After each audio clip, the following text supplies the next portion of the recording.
Hello, this is Running Robert, and today we're going to be talking about the Lipocine Incorporated LPCN 2025 summary. Today is the 29th of April, 2025. And in the summary, we're going to be looking at the top drugs. We're going to go look at the bearish parts and the bullish parts of this company. So I generally follow small cap pharma. I do games. I do a little bit of everything. So if you like what I'm doing, hey, please like and subscribe. It helps a lot, and thank you. Disclaimer is I do not currently own any stocks or options. I'm an amateur investor, and any advice given should be followed up by your own due diligence, and any information given is valid for today, the 29th of April, and this slideshow will not be updated, but as we get new news, new slideshows. So, 2025, another year, and we are still cursed. So, we're going to go over the four drugs that are furthest in the place at the moment and talk about cash, and then we will kind of just talk about each of those drugs individually. So, the company was targeting to have an NDA for LPCN 1154 by the end of year 2024, but the FDA said, nay, nay, nay, run another phase 3 trial, which that is what they are currently doing. Again, that hurts a lot because now we have to run a trial, then go for approval. Whereas if we could have done the NDA by the end of the year, approval might have been late 2025, early 2026. And now it looks like it's going to be pushed off till probably 2027. We have LPCN 2401's combo treatment with GLP-1s. We're looking for a partner for that. LPCN 1148, fast track because of the data, but still looking for a partner. And then we will talk about Tlando. Will we actually see sales this year from it, or royalty sales from it? And then just to give you a financial statement, so there's 21.6 million at the end of the year 2024, 12.3 million in operating expenses. So they have a year plus in cash, probably not two, but a solid year for sure, and a little. So let's talk about LPCN 1154. So they were hopeful they could bypass the phase 3 trial and start an NDA. Didn't happen. FDA said they needed a phase 3 trial. So that trial started in quarter 2, 2025.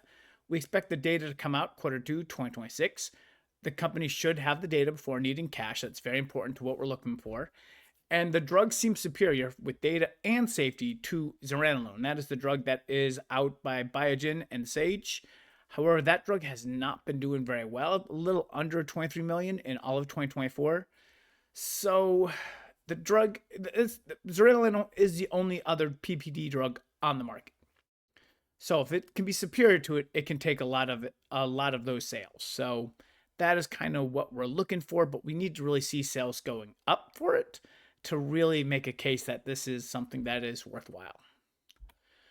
So you have LPCN 2401. It's another obesity drug. Again, that is the hot button right now. As you probably know, that is where a lot of companies are trying to do. A lot of companies are throwing everything at the wall against it.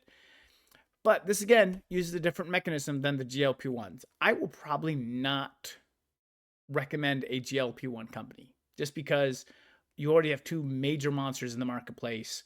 Anybody else who gets in there is going to have a problem. It can be a combo treatment and has the ability that it can be prescribed with any GLP-1. So again, we're looking for it. This is not a direct competition. We're looking for combos, and that is something that is very appealing for a small company because you don't have to face the Lillys and the Novos. You can just say, hey, you can put a drug with this. So with the ability to lose less mass, even gain muscle, along with the fact that it can prevent weight coming back after stopping the GLP-1s is all positive. It is a testosterone-like drug. So what happens let's just be honest, what happens for men when they get older? They lose testosterone, more body fat. What happens when they increase the testosterone?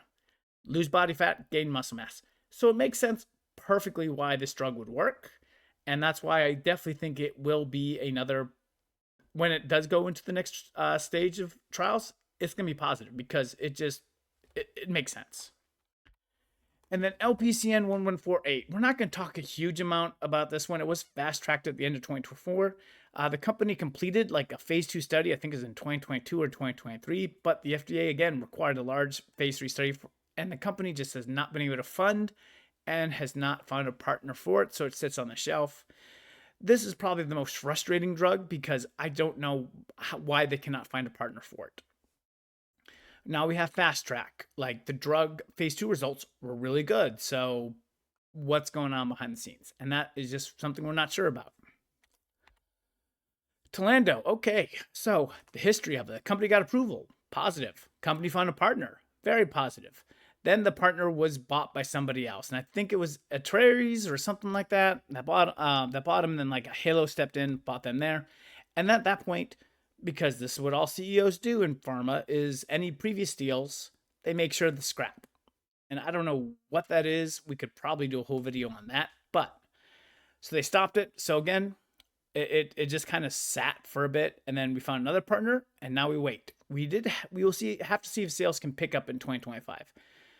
You know, if this can start producing some royalties of $1 million or $2 or $3 per quarter per year, like nothing major, because we don't have to do anything with it. It can just help, and that's really all you're looking for. Because if we go back, we only had about $12 million of operating expenses all of last year. If you can just sell something for $2 or $3 million a quarter with royalties, you're fine. Like, that is great. So again, that's what we're going to be looking for. So summary, there's a lot of good drugs in this pipeline. However, the company does not have the money to do anything with them. And so what we're going to be looking for is them finding a partner or the increase of sales. And again, I'm going to keep this on the watch list, but I'm not going to move until I see something that is more positive. If they find a partner, that would be positive. Somehow get extra cash, that would be positive. But until any of those, it's just a watch and see and know that this is something that has a good potential, but just can't get there. So hopefully this helps you get some information. Thank you very much for watching and listening, and I hope you have a wonderful day.